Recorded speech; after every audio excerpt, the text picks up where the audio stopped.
Hello guys, welcome back to another video. So we are back with another video. तो आज हम बात करने वाले बहुत ही ट्रेंडिंग टॉपिक के बारे में जो कि आजकल चल रहा है न्यूज़ में, जो कि COP26 के बारे में, जहाँ पे इंडिया ने अपने फ्यूचर कुछ स्टेप्स बताए हैं जो कि वो लेने वाली है टूवर्ड्स क्लाइमेट चेंज। तो हम उसके बारे में थोड़ा जानने की कोशिश करते हैं कि क्या इंडिया का फ्यूचर होने वाला है टूवर्ड्स क्लाइमेट चेंज। उसके पहले हम ये भी जानने की कोशिश करेंगे कि ग्रीन हाउस एमिशन बेसिकली क्या होता है, क्या है ये ग्रीन हाउस इफेक्ट, जिसके अगेंस्ट पूरा वर्ल्ड अभी एक साथ इकट्ठा हुआ है अगेंस्ट द क्लाइमेट चेंज, और उसकी वजह से हमारे क्लाइमेट चेंज में क्या असर पड़ता है। फिर हम जानेंगे क्या इंडिया का जो स्टेप है, क्या टारगेट है इंडिया का फ्यूचर में, और क्या वो टारगेट फिजिबल है। अगर फिजिबल है तो वो किस तरीके से फिजिबल हो सकता है, यानी कि हम किस तरीके से उस टारगेट को अचीव कर सकते हैं। तो ये सब हम जानने वाले इस वीडियो को, तो एंड तक वीडियो को जरूर देखिएगा, काफ़ी कुछ नई चीज़ें जानने को आपको मिल सकती है। तो चलिए शुरू करते हैं आज की वीडियो को। So let's get started.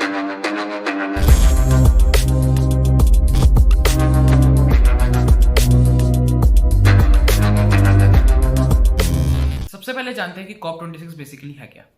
तो COP26, जिसकी फुल फॉर्म है कॉन्फ्रेंस ऑफ पार्टीज 26, तो ये एक यूनाइटेड नेशंस क्लाइमेट कॉन्फ्रेंस है, यूनाइटेड नेशंस की क्लाइमेट कॉन्फ्रेंस है जो कि होस्ट कर रहा है यूनाइटेड किंगडम, जो कि चलेगा अक्टूबर 31 से नवंबर 12 तक। तो इस इवेंट में 190 देशों से अलग अलग लीडर्स आने वाले हैं, थाउजेंड्स ऑफ नेगोशिएटर्स आने वाले हैं, रिसर्चर्स आने वाले हैं, और कुछ सिटीजन्स भी आने वाले हैं। तो यहाँ पर ये लोग एक साथ आएंगे इसलिए ताकि जो ग्लोबल रिस्पॉन्स है क्लाइमेट चेंज की तरफ, उसको स्ट्रेंथन किया जा सके, उसको और ताकत दी जा सके। ये बहुत ही एक इम्पॉर्टेंट चीज़ है, बहुत ही इंपॉर्टेंट मूवमेंट है, ताकि हम अपने क्लाइमेट एक्शन प्लान की तरफ एक कदम तेजी से बढ़ाएं। उसके लिए ये जो क्लाइमेट कॉन्फ्रेंस है, ये बहुत इंपॉर्टेंट होने वाली है। अब ये साल जो है ये 26 कॉन्फ्रेंस है, इससे पहले 25 कॉन्फ्रेंस ऑलरेडी हो चुकी है, और ये कॉन्फ्रेंस होस्ट किया जा रहा है स्कॉटलैंड में, ग्लासगो नाम की जगह में। अब ये कॉन्फ्रेंस कब शेड्यूल की गई है? कॉन्फ्रेंस शेड्यूल की गई है कुछ महीनों बाद, जब आईपीसीसी ने अपनी एक रिपोर्ट दर्ज की थी, रिपोर्ट निकाली थी आईपीसीसी ने। आईपीसीसी यानी कि inter governmental panel on climate change. ये एक और बॉडी है जिसने एक रिपोर्ट निकाली थी, पब्लिश की थी एक रिपोर्ट क्लाइमेट चेंज में, जिसने उसने बहुत ही मेजर चीज़ हाईलाइट करी थी, जो कि थी ड्रॉट्स के बारे में, एक्सट्रीम रेनफॉल, सी लेवल राइज, जो कि आने वाले डिकेड्स में हो सकती है। यानी कि आईपीसीसी रिपोर्ट में बताया गया था कि आने वाले दशकों में हीट वेव्स बहुत तेज़ी से बढ़ सकती है, यानी कि जो हीट वेव्स होती हैं, गर्म वेव्स, यानी कि बहुत गर्मी बढ़ सकती है। ड्रॉट, सूखा पड़ेगा बहुत ज़्यादा, इसकी वजह से एग्रीकल्चर बहुत ज़्यादा इफेक्ट होगी, एग्रीकल्चर इफेक्ट होगी तो ऑटोमेटिकली हमारी फूड सिक्योरिटी भी इफेक्ट होगी। फिर एक्सट्रीम रेनफॉल, रेनफॉल बहुत ज़्यादा होगी, जैसे कि हम देख रहे हैं हमारे अगर रेनफॉल देखें हमारे इंडिया में ही, स्पेशली साउदर्न इंडिया, इस साल भी हमने देखा केरला में कितने फ्लड आए थे, काफ़ी सारी प्रॉब्लम्स आई थी। तो ये चीज़ें भी देखने को देखी जा सकती है। और सी लेवल राइज, कि सी लेवल राइज बढ़ेगा। अब सी लेवल राइज का जो इम्पैक्ट है वो बहुत ज़्यादा बढ़ सकता है। अगर सी लेवल बढ़ेगा हमारा, तो जो कोस्टल सिटीज़ है, कोस्टल सिटीज़ यानी कि महाराष्ट्र की जो कोस्टल सिटीज़ है, जो कि समुद्र के एकदम तट पे सिटीज़ हैं, वहाँ पे फ्लड्स का खतरा बढ़ सकता है। वहाँ पे जो पॉपुलेशन रहती है उनके ऊपर भी काफ़ी खतरा बढ़ सकता है, जिसकी वजह से वो पॉपुलेशन फिर माइग्रेट करके अंदर की तरफ आएंगी, यानी कि थोड़ा अंदर कोस्टल एरिया से दूर, जिसकी वजह से जो एक पर्टिकुलर एरिया पे पॉपुलेशन बहुत ज़्यादा बढ़ जाएगी, तो पॉपुलेशन एक्सप्लोजन भी हो सकता है। तो ये सब दिक्कतें आने वाले फ्यूचर में आ सकती है, ऐसा आईपीसीसी का मानना था। अब इससे पहले हम ये जाने कि इंडिया ने क्या क्या बोला है इस COP26 में, हम थोड़ा ये जानते हैं ग्रीन हाउस इफेक्ट क्या होता है। तो बेसिकली जब सनलाइट हमारे अर्थ पे आती है, तो कुछ सनलाइट यहीं लैंड और वाटर अब्जॉर्ब कर लेता है, बाकी रेडिएट कर देता है, वापस रिफ्लेक्ट कर देता है। तो जब सनलाइट वापस जा रही होती है तो रास्ते में उसको मिलती है ग्रीन हाउस गैस। तो ग्रीन हाउस गैस कहती है कि हफ्ता निकालो, मतलब कि ग्रीन हाउस गैस उस सनलाइट में से कुछ सनलाइट को एब्जॉर्ब कर लेती है, जिसकी वजह से जो अर्थ का जो टेम्परेचर है वो थोड़ा स्टेबल बना रहे और सस्टेनेबल हो लाइफ के लिए, वरना हमारी लाइफ सस्टेन नहीं हो पाएगी अर्थ में भी। इसलिए थोड़ा सा जो सनलाइट है उसको एब्जॉर्ब कर लेते हैं। लेकिन अब हम महान मनुष्य की एक्टिविटीज़ के कारण, हम मनुष्य की एक्टिविटीज़ के कारण, इसकी वजह से क्या हो रहा है कि कार्बन डाइऑक्साइड, मीथेन, ये सब जो ग्रीन हाउस गैसेज हैं, ये बहुत ज़्यादा आ गई हैं एटमॉस्फेयर में। साथ ही साथ डिफॉरेस्टेशन, अब पेड़ काटे जा रहे हैं, जिसकी वजह से जो पेड़ कार्बन डाइऑक्साइड को इनहेल करता है वो भी नहीं हो पा रहा है, जिसकी वजह से कार्बन डाइऑक्साइड बढ़ता ही जा रहा है एटमॉस्फेयर में। तो ज़्यादा से ज़्यादा gases, green house gases atmosphere में है, तो ज़्यादा से ज़्यादा वो लाइट ट्रैप करता रहता है। जितनी ज़्यादा लाइट ट्रैप करता रहता है उतनी ज़्यादा हमारी अर्थ गर्म होती रहती है, जिसको हम कहते हैं ग्लोबल वार्मिंग, जो कि बहुत ही सीरियस थिंग है हमारे फ्यूचर में आने के लिए, जिसकी वजह से हमारी अर्थ की लाइफ भी कम हो सकती है। तो ये हमारे लिए अगर उतना खतरनाक नहीं है, तो आने वाली फ्यूचर जनरेशन के लिए बहुत ज़्यादा खतरनाक चीज़ है। इसीलिए इसके अगेंस्ट आज के जो पूरे वर्ल्ड के लीडर्स हैं, मिलकर काम कर रहे हैं, टुगेदर मिलकर कोऑपरेट कर रहे हैं, ताकि इस चीज़ के अगेंस्ट हम कुछ कर सकें। तो उसी लिए एक कदम भी उठाया गया COP26। तो COP26 में इंडियन क्या कहा, आइए एक बार देखते हैं। तो अपनी स्पीच देते हुए COP26 में हमारे माननीय प्रधानमंत्री श्री नरेंद्र मोदी जी ने कहा कि भारत नेट जीरो एमिशंस को अचीव कर लेगा 2070 तक। अब ये नेट जीरो एमिशंस क्या चीज़ है? नेट जीरो एमिशंस का मतलब है कि जितनी ग्रीन हाउस गैसेस प्रोड्यूस हो रही है उतनी ही ग्रीन हाउस गैसेस रिड्यूस हो रही है, यानी कि जितनी ग्रीन हाउस गैसेस बनाई जा रही है एक जगह पे उतनी ही हम निकाल रहे हैं। तो नेट जीरो है, मतलब जितना बनाया उतना ही चला गया, तो नेट जीरो आ गया, यानी कि इन टोटल कुछ भी एमिशन नहीं हुआ, तो ज़्यादा इफेक्ट नहीं पड़ेगा। ये इसका मतलब है नेट जीरो की जितनी गैसेस बनाई गई, ग्रीन हाउस गैसेस जितनी प्रोड्यूस हो गई उतनी ही रिड्यूस कर दी गई, उतनी हटा दी गई एटमॉस्फेयर से, जिसकी वजह से जो नेट है वो पूरा जीरो हो जाएगा और जो ग्लोबल वार्मिंग है कंट्रोल में आ सकती है इस तरीके से। तो इंडिया ने कहा कि हम ये नेट जीरो वाली चीज़ 2070 तक अचीव कर लेंगे, वेयर एस यूएसए ने कहा कि 2050 तक, सेम विद यूके, और चाइना ने कहा 2060 तक। तो ये टारगेट इंडिया ने रखा कि 2070 तक हम, यानी कि आज से 50 साल तक, हम 50 साल बाद तक ये चीज़ अचीव कर लेंगे। अब ये इसके अलावा प्रधानमंत्री जी ने 4 और टारगेट दिया, टोटल 5 टारगेट दिए, जिसको कहा गया पंचामृत। पंचामृत जिसको कहा गया India's gift to the world, यानी कि भारत का तोहफा वर्ल्ड को इस क्लाइमेट चेंज को टैकल करने के लिए। साथ ही साथ प्रधानमंत्री जी ने यह भी कहा कि India is the only country that is delivering in letter and spirit on the Paris declaration commitments on tackling climate change. यानी कि प्रधानमंत्री जी ने कहा कि इंडिया एक लौती ऐसी कंट्री है वर्ल्ड में जो कि लेटर में भी और स्पिरिट में भी पेरिस डिक्लेरेशन को ले रहा है। पेरिस डिक्लेरेशन, इससे पहले जो मीटिंग हुई थी उसको पेरिस डिक्लेरेशन कहा जाता है, जो 2015 में हुई थी, जहां पे डिसाइड किया गया था कि अभी अगली मीटिंग से पहले हम ये टारगेट्स अचीव करने, कुछ टारगेट्स बताए गए थे, उसमें डिटेल टारगेट थे, मतलब काफ़ी लंबी चीज़ है वो। तो वहाँ पे ऐसे टारगेट्स बताए गए थे, तो इंडिया ने कहा कि हम एक ऐसी लौती कंट्री है जो उस पेरिस डिक्लेरेशन को अच्छे से फॉलो कर रहे हैं, लेटर में भी, यानी कि कुछ कंट्रीज ऐसी जिन्होंने साइन कर दिया लेकिन फॉलो नहीं कर रहे। तो इंडिया कह रही है हम लेटर में भी कर रहे हैं, स्पिरिट में भी कर रहे हैं, यानी कि हमने साइन भी किया है लेटर में भी हमारे, और स्पिरिट में भी, यानी कि हम एक्चुअल में उसको फॉलो करने की पूरी कोशिश कर रहे हैं। तो ये मानना है हमारे प्रधानमंत्री जी का। तो ये पंचामृत क्या है, एक बार ये जानते हैं। प्रधानमंत्री 5 टारगेट बोले हैं क्लाइमेट चेंज को मिटिगेट करने के लिए, क्लाइमेट चेंज को कम करने के लिए, जिसको पंचामृत कहा गया है, इंडिया का गिफ्ट टुवर्ड्स द वर्ल्ड। इसको देखते क्या है। पंचामृत में सबसे पहली चीज आती है कि 2030 तक नॉन फॉसिल फ्यूल जनरेशन को हम इंक्रीज कर देंगे 500 गीगावाट तक। यानी कि नॉन फॉसिल फ्यूल जैसे कोल हो गया हमारा, पेट्रोलियम हो गया, तो नॉन फॉसिल फ्यूल्स को हम लेके, जैसे कि solar energy, hydro energy, tidal energy, wind energy, इन चीज़ों से हम एनर्जी प्रोडक्शन करने की कोशिश करेंगे, जिसको 2030 तक बढ़ा दिया जाएगा 500 गीगावाट। यानी कि 2030 तक 500 गीगावाट एनर्जी प्रोड्यूस कर रहे होंगे फॉसिल फ्यूल से। दूसरी चीज़ ये आई कि 2030 तक 50% रिन्यूएबल एनर्जी इंक्रीज कर देंगे, यानी कि जो हम रिन्यूएबल एनर्जी जैसे सनलाइट वगैरह, सोलर एनर्जी है जो कि बेसिकली, उसको 50% से बढ़ा दिया जाएगा इंडिया में। यानी कि अगर उसका कंजम्पशन अभी कुछ पर्टिकुलर लेवल हो रहा है तो उसको 50% बढ़ा दिया जाएगा बाय 2030। नेक्स्ट है कि carbon emission to be reduce by 1 billion ton, यानी कि जितना कार्बन एमिशन इस समय इंडिया कर रही है उसको वो 1 बिलियन टन से कम कर देगी। यानी कि बहुत बड़ी चीज़ है 1 बिलियन टन से कम करना, अगर ये अचीव करती है इंडिया बहुत बड़ी बात होगी।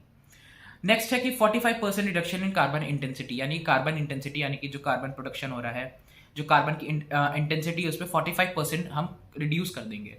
और last, net zero emission by 2070 की नेट जीरो एमिशन जो मैंने बताया वो 2070 तक कर लेंगे। तो ये पंचामृत है प्रधानमंत्री मोदी जी ने जो कि अपनाए हैं इंडिया के target for the near future to tackle the climate change. अब यहाँ पे जो सबसे ज़्यादा चिंताजनक चीज़ थी कि 1 बिलियन टन कार्बन रिडक्शन कैसे होगा, क्योंकि वर्ल्ड रिसोर्स इंस्टीट्यूशन के अकॉर्डिंग इंडिया का total green house gas emission जो था 2018 में वो था 3.3 बिलियन टन, और उसने ये प्रोजेक्ट किया था कि ये 4 billion ton per year increase होगा 2030 तक। यानी कि 2030 तक 4 बिलियन टन ये एमिशन चलता रहेगा। इसका मतलब ये है कि अब 2030 तक इंडिया 35 से 40 बिलियन टन तक का एमिशन कर सकता है अपने करंट रेट ऑफ ग्रोथ पे। अब अगर वो 1 बिलियन टन कट कर रहा है, इसका मतलब है कि 2.5 से 3% उसकी जो एब्सोल्यूट एमिशन है, जो ये कार्बन एमिशन है, उस पर उसको कट करना पड़ेगा। अब इसको कहते हुए प्रधानमंत्री में इस चीज़ को काउंटर करने के लिए प्रधानमंत्री जी ने ये कहा कि जो इंडियन रेलवे का टारगेट है जीरो एमिशन बाय 2030, अब वो अगर अचीव होगा तो ऑटोमेटिकली यहाँ से कुछ % कम होगा। साथ ही साथ गवर्नमेंट ऑफ इंडिया का इनिशिएटिव है कि 40 बिलियन टन ऑफ एमिशन कम हो जाएगा by the use of LEDs के यूज करने से जो 40 बिलियन टन ऑफ एमिशंस कम हो जाएगा। ये भी गवर्नमेंट ऑफ इंडिया का इनिशिएटिव है, और साथ साथ कि रेलवे ऑफ इंडिया में जो एमिशन है वो भी जीरो हो जाएगा 2030 तक। तो ये इन चीज़ों से गवर्नमेंट ऑफ इंडिया ये जो 1 बिलियन टन कट है ये यहाँ से लाने की पूरी कोशिश करेगी, और अगर ये अचीव होता है तो ये बहुत बड़ी चीज़ हो जाएगी। अगली चीज़ है फाइनेंस। अब फाइनेंस के ऊपर मोदी जी ने ये कहा है कि so far all climate finance promises have been empty ones, यानी कि अभी तक जितने भी फाइनेंस प्रोमिसेस किए गए थे पेरिस डिक्लेरेशन के टाइम पे ये प्रॉमिस किया गया था कि हर साल $1 billion developed countries developing countries को देगी to tackle the climate change. लेकिन ये प्रधानमंत्री मोदी जी ने कहा है कि ये सब झूठे वादे हैं। Developed countries must ensure $1 trillion climate finance at the earliest. तो यहाँ पे मोदी जी कह रहे हैं कि जो डेवलप्ड कंट्रीज है जैसे यूएसए, चाइना, यूके, इनको $1 ट्रिलियन का क्लाइमेट फाइनेंस जल्द से जल्द जुगाड़ करना पड़ेगा, लाना होगा, ताकि हम सब मिलकर उन फाइनेंस को यूज करके क्लाइमेट मिटिगेशन प्रोग्राम्स को अडॉप्ट कर सके। It is the need of the hour to put pressure on those countries that have failed to deliver on their promises about climate finance. तो मोदी जी ने आगे ये कहा है कि ये आज की जरूरत है कि उन कंट्रीज पे प्रेशर डाला जाए जो कि अपने इस वादे को पूरा नहीं कर पाई है, जो कि वादा था पैसा देने का डेवलपिंग कंट्रीज को to control the climate change. तो ये उनका मानना है कि इनके अगेंस्ट कुछ सख्त कदम उठाने चाहिए ताकि इस चीज को सीरियसली लिया जाए। इसके अलावा वो कहते हैं कि India which is the home of 70% of the world's population accounts for only about 5% of the total green house emissions. यानी कि वो कहते हैं कि इंडिया जो कि आज 17% लोगों का घर है, पूरे वर्ल्ड में 17% लोग इंडिया में रहते हैं, वहां से सिर्फ 5% ऑफ टोटल ग्रीन हाउस, पूरे वर्ल्ड का सिर्फ 5% ग्रीन हाउस एमिशन होता है। तो ये एक बहुत बड़ी अचीवमेंट है इंडिया के लिए भी। लेकिन अगर ये देखें सिर्फ 5% होता है माना, लेकिन अगर हम ये देखें तो तब भी इंडिया 4th नंबर पे आता है पूरे वर्ल्ड में। सबसे ज्यादा ग्रीन हाउस एमिशन चाइना में होता है, followed by USA, followed by European union यानी कि पूरा यूरोप आ गया, और फिर 4th पे इंडिया आता है। तो ये एक देखने वाली चीज है यहाँ पे, क्योंकि इंडिया वर्ल्ड का 4th सबसे बड़ा एमिटर है। तो भले ही सिर्फ 5% एमिट कर रहा हो, लेकिन 4th नंबर पे आता है, तो उसको कंट्रोल करने की जरूर है। प्रधानमंत्री जी अपनी स्पीच में आगे क्या कहते हैं देखते हैं एक बार। फिर वो कहते हैं there hasn't been as much focus on climate adaptation as much as mitigation and that is an injustice against developing countries. यानी कि वो बेसिकली कह रहे हैं कि जो हमारा फोकस है वो क्लाइमेट मिटिगेशन पे है, ना कि क्लाइमेट अडेप्टेशन। अब ये दोनों अलग अलग चीज है। क्लाइमेट अडेप्टेशन यानी कि जैसे जैसे क्लाइमेट चेंज हो रहा है हम उसी तरीके से अपने आप को ढाल लें, अब उसी लाइफस्टाइल में ढाल लें और अडेप्ट कर लें। और मिटिगेशन क्या है कि हम उसको पूरी तरीके से चेंज करने की कोशिश कर रहे हैं, हम उसको मिटिगेट कर रहे हैं, यानी कि उसको खत्म करने की कोशिश कर रहे हैं। तो ये यहाँ पे मोदी जी कहना चाह रहे हैं कि जो हमारा फोकस होना चाहिए वो अडेप्टेशन पे होना चाहिए, ना कि मिटिगेशन पे। फिर आगे कहते हैं there are changes in cropping patterns, there are floods and a great need to make agriculture resilient to this shock. फिर वो कहते हैं कि क्रॉपिंग पैटर्न्स में काफी ज्यादा चेंज आ गया अकॉर्डिंग टू टाइम, और फ्लड्स बहुत ही कॉमन हो गया। तो अब जरूरत है कि हम अपने एग्रीकल्चर को इसके हैबिचुअल बना दें, हम ऐसी चीज लेकर आए कि इन सब चीजों से हमारी एग्रीकल्चर एक्टिविटीज को ज्यादा फर्क ना पड़े, हमें ऐसी टेक्नोलॉजी को अडॉप्ट करना होगा। आगे वो कहते हैं कि sustainable modes of living being practice in certain traditional communities ought to be made part of school curricula. यानी कि वो कहते हैं जो कि सर्टेन ट्राइबल ट्रेडिशनल कम्युनिटीज थी, हमारी पुरानी कम्युनिटीज थी, वो कैसे सस्टेनेबली रहते थे, कैसे सस्टेनेबल डेवलपमेंट करके वो आगे चले हैं, वो चीज़ हमें स्कूल के बच्चों को पढ़ाना चाहिए, स्कूल के करिकुलम में डालना चाहिए, ताकि वो वहां से ये चीज़ सीख कर है कैसे हम सस्टेनेबली डेवलप कर सकते हैं और हमारा जो फ्यूचर है वो काफ़ी सिक्योर हो सके, ताकि सस्टेनेबल डेवलपमेंट करते करते अर्थ का क्लाइमेट चेंज को ऑटोमेटिकली वहां से वो कंट्रोल कर ले। The lessons from India's effort at adaptation in programs such as Jal Jeevan Mission, Swachh Bharat Mission and Mission Ujjwala ought to be popularized globally. फिर मोदी जी कहते हैं कि जो हमने यानी कि भारत ने जो जो मिशन अपनाए हैं, जैसे जल जीवन मिशन, स्वच्छ भारत मिशन, उज्ज्वला मिशन, ये सब चीज़ें ग्लोबली पॉपुलराइज करनी चाहिए ताकि ग्लोबली इंडिया के एफर्ट्स को एक रिकग्निशन मिले, वहां से देखे कि इंडिया ने क्या क्या स्टेप्स उठाए जा रहे हैं और वो स्टेप्स एक्चुअल वर्क कर रहे हैं, जिससे कि बाकी कंट्रीज को भी एक मोटिवेशन मिले, एक पाथवे मिले कि वो किस तरीके से चल सकते हैं टुवर्ड्स क्लाइमेट चेंज। आगे एक बहुत बढ़िया चीज कहते हैं हमारे प्रधानमंत्री जी, ध्यान से सुनिएगा इस चीज को। वो कहते हैं the world today admits that lifestyle has a major role in climate change. I propose a one word movement before all of you. The word is life, which means lifestyle for environment. Today it is needed that all of us come together and take forward life as a movement. तो basically वो कह रहे हैं कि जो हमारे आज की दुनिया है, आज का जो वर्ल्ड है हमारा, वो लाइफस्टाइल के ऊपर काफी कुछ निर्भर हो गया। हमारी लाइफस्टाइल ही ऐसी हो गई जिसकी वजह से हमारा क्लाइमेट चेंज बढ़ गया। तो हमारी लाइफस्टाइल ने भी बहुत बड़ा कंट्रीब्यूशन दिया है क्लाइमेट चेंज की तरफ, जैसे कि चाहे वो एसी का यूज करना हो या फिर कार का यूज करना हो, इन चीज़ों से जो गैसेज निकलती है वो क्या है, ग्रीन हाउस गैसेज है, जो कि बेसिकली एमिशन बढ़ा रहा है। तो बेसिकली यहाँ पे प्रधानमंत्री जी कहना चाह रहे हैं कि जो हमको एक मूवमेंट स्टार्ट करना है जिसका नाम है लाइफ मूवमेंट। यहाँ पे लाइफ का मतलब है लाइफस्टाइल फॉर एनवायरनमेंट। हमें अपनी लाइफस्टाइल कुछ ऐसी ट्रांसफॉर्म करनी होगी जो कि एनवायरनमेंट फ्रेंडली हो, इको फ्रेंडली हो, ताकि जो हमारी एनवायरनमेंट को तब परेशानी हो रही है, इतने एनवायरनमेंट में खतरे हो रहे हैं, वो बेसिकली हम मिटिगेट कर पाएँ या फिर उसमें अडेप्ट कर पाएँ, उसके अगेंस्ट हम अच्छी पॉलिसी लेकर आ पाए, जिसकी वजह से जो क्लाइमेट चेंज का इतना एडवर्स इफेक्ट आ रहा है वो ना आ पाए। फाइनली मोदी जी कहते हैं, for me the Paris event was not a summit but a sentiment, a commitment, and India was not making promises to the world. Instead, 125 crore Indians were making promises to themselves. वो कहते हैं कि जो Paris agreement हुआ था 2015 में, वो सिर्फ एक समिट नहीं था, एक मीटिंग नहीं थी, वो उनके लिए एक सेंटीमेंट था, एक इमोशन था, एक कमिटमेंट थी, उनका एक वादा था। और इंडिया सिर्फ वहां पे वादे नहीं कर रहा था दुनिया से। इंडिया के 125 करोड़ लोग जो उस वक्त थे, वो खुद से ये वादा कर रहे थे कि हम स्टेप्स उठाएंगे क्लाइमेट चेंज के अगेंस्ट।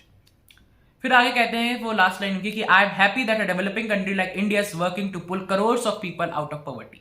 तो लास्ट में कहते हैं कि मैं बहुत खुश नसीब हूँ और बहुत ही मुझे खुशी होती है बताते हुए कि मैं एक ऐसे देश का बंदा हूँ, इंडिया का, जहां पे हम एक काम कर रहे हैं कि करोड़ों लोगों को हम पॉवर्टी यानी कि गरीबी से निकाल सके।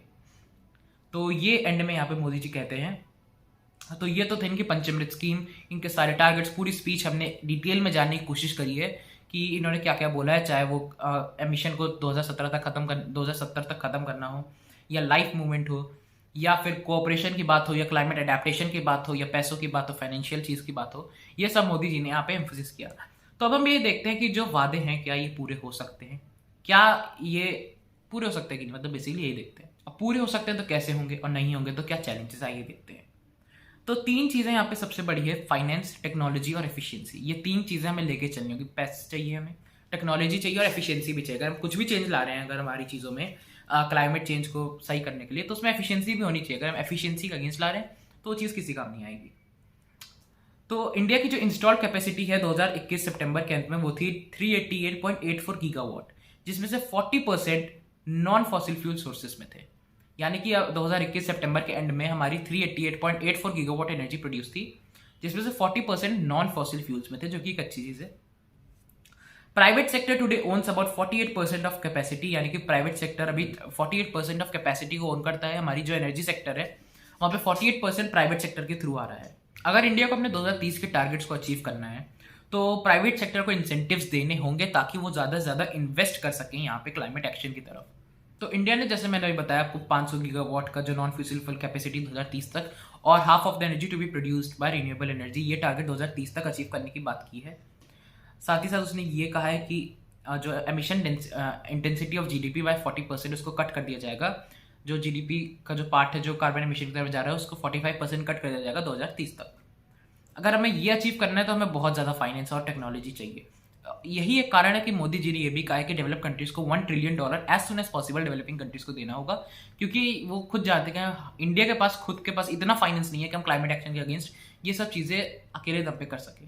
इसलिए डेवलप्ड कंट्रीज की कुछ मदद वहाँ पे चाहिए होगी। तो यहाँ पे इंडिया ये होप करेगा कि जल्द से जल्द $1 ट्रिलियन की जो चीज़ है वो मान ली जाए, और ताकि कुछ पैसा फाइनेंस वहाँ से भी आए और वहाँ से हम मदद लेके फिर आगे बढ़ सकें। तो यहाँ पे इंडिया का फोकस सिर्फ क्लाइमेट एक्शन की तरफ नहीं होगा, क्लाइमेट फाइनेंस की तरफ भी होगा। ये चीज़ देखने वाली, क्लाइमेट एक्शन के साथ क्लाइमेट फाइनेंस भी होगा। अब अगली चीज़ आती है एफिशिएंसी।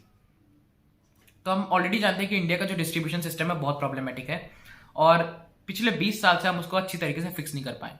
बिजली कितनी कहाँ कैसे आती है हम सब जानते हैं, कहीं कहीं बिजली आती नहीं है, कहीं कहीं बहुत कम आती है, जहाँ पूरी तरीके से आती है वहाँ पे पावर का प्रॉब्लम होती है। मतलब कहीं ना कहीं प्रॉब्लम चलती रहती है एनर्जी सेक्टर में। इसका जो सबसे बड़ा दिक्कत है वो है कॉम्प्लेक्स क्रॉस सब्सिडी रिजीम, जो कि हमारे फिजिकल कंस्ट्रेंट्स की वजह से चल रहा है, कि पैसों की कमी जो कि स्टेट गवर्नमेंट्स के पास आती है, तो वहाँ से वो फिर ऐसी चीज़ें लेकर आते हैं, कुछ जुगाड़ करके बिजली बेचते रहते हैं, जिसकी वजह से ये सब दिक्कतें आती रहती हैं। अगर हम बात करें हमारे डिस्ट्रीब्यूशन यूनिट्स की जो कि बिजली डिस्ट्रीब्यूट करती हैं, वो खुद अभी 66,000 करोड़ के ड्यू पे चल रही है, यानी कि इतना उन पर उधार ऑलरेडी है, अभी ये ड्यू पे चल रही हैं। तो हम समझ सकते हैं हमारी अभी एनर्जी सेक्टर की हालत क्या है।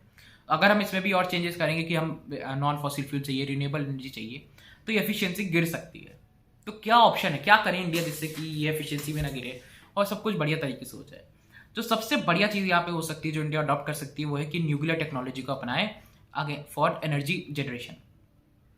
अगर हम इंडिया के न्यूक्लियर एक्सपेंशन प्रोग्राम की बात करें तो अभी वहाँ से हमारी 78 गीगावाट से लेकर 220 गीगावाट की एनर्जी होती है, अभी क्या होती है, प्रोड्यूस होती है।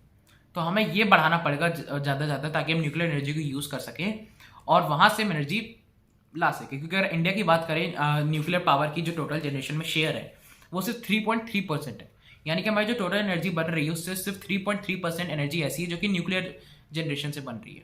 तो ये एक कॉज ऑफ कंसर्न है हमारे लिए, ये हमें मानना पड़ेगा, क्योंकि वहीं अगर हम फ्रांस की बात करें तो वहाँ पे 70% एनर्जी न्यूक्लियर पावर से बनती है, जो कि सबसे ज़्यादा है पूरे वर्ल्ड में। तो हमें भी कुछ ऐसा करना होगा ताकि जो हमारी जो डिपेंडेंसी है फॉसिल फ्यूल्स पे या नॉन रिन्यूएबल रिसोर्सेज पे, वो हटके हम न्यूक्लियर एनर्जी पे शिफ्ट कर सकते हैं यहाँ से। So that's it for today. तो आज हमने काफ़ी सारी नई नई चीज़ें जानी है। होप कि आपको वीडियो पसंद आई हो। पसंद आई तो लाइक ज़रूर करिएगा और कमेंट करके बताइए कि आपका क्या पॉइंट ऑफ व्यू है, क्या कर सकते हो और हम क्लाइमेट चेंज को अडेप्ट करने के लिए या मिटिगेट करने के लिए, जैसा आप चाहें। और कमेंट करके आप यही बता सकते हैं आपको नेक्स्ट वीडियो किस टॉपिक पे चाहिए। I am ready for it. साथ ही साथ चैनल को सब्सक्राइब जरूर करिएगा, प्लीज़ प्लीज़ प्लीज़। छोटा सा नीचे लाल रंग का बटन है, जाकर उसको दबा दो, बिल्कुल दर्द नहीं होगा, फ्री ऑफ कॉस्ट है। ठीक है, प्लीज़ कर दीजिएगा यार, गरीब की बात समझा करो प्लीज़। तो कर देना सब्सक्राइब भी। तो मिलते हैं आपसे बहुत ही जल्द। तो वीडियो अगर आपने एंड तक देखी है, बहुत बढ़िया चीज़ है आपकी, मतलब फोकस है आपके अंदर। अभी आप इंस्टाग्राम रील और यूट्यूब शॉर्ट्स के जाल में नहीं फंसे हो कि 10 सेकंड 30 सेकंड तक बस फोकस है, फिर मन ही नहीं किया। तो आप देख रहे हो, यानी कि आप नॉलेजेबल चीज़ों में इन्वेस्ट कर रहे हो, तो कॉन्ग्रेचुलेशंस टू यू टू। तो फिर से सब्सक्राइब, कमेंट, लाइक, शेयर वगैरह जो भी करते हैं ना, वो कर देना समझ के अपने हिसाब से। तो मिलते हैं आपसे बहुत ही जल्द। Till then, this is Ayush Singh signing of.